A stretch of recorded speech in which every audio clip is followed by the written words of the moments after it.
दमले, थोडा आराम करून घेते. सावित्री, काय झालं तुला? किती हा ताप? माझा ताप असा झटकन निघून चल आपण डॉक्टर कडे जाऊ. माझा ताप असा झटकन निघून जाईल. तुम्ही मला एक नवीन साडी आणून द्या. ठीक आहे.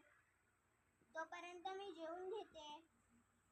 माझी सावित्री साडीसाठी हट्ट करणारी नाही. मला हिच्या तापाचं मागचं कारण बघावंच लागेल. मुली शाळेत वाट बघत असतील, मला जावं लागेल.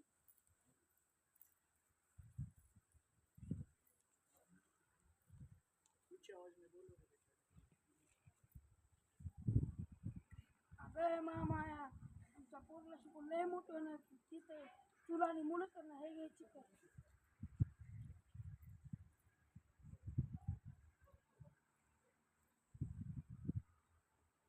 अरे बाई, आमच्या मुलींना शिकून लय मोठे होणारेस का? घे हे पाणी.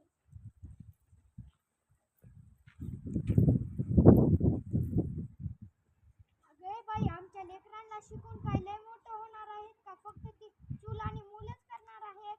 ही घी दगड माती.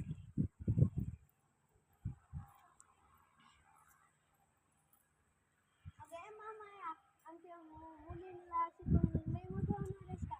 त्यांना फक्त चूल आणि मुलंच करायचे. हे घे शेण.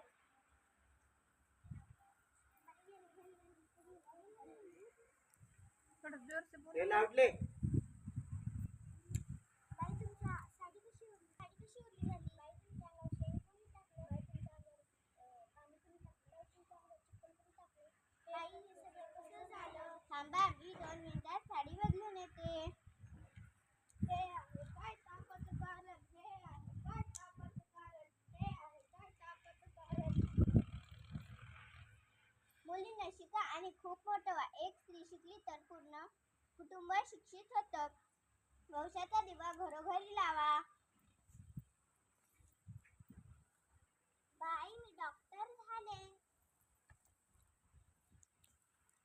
बाई, मी नर्स झाले. बाई, मी शिक्षिका झाले. बाई, मी पोलीस झाले. बाई, मी वकील झाले.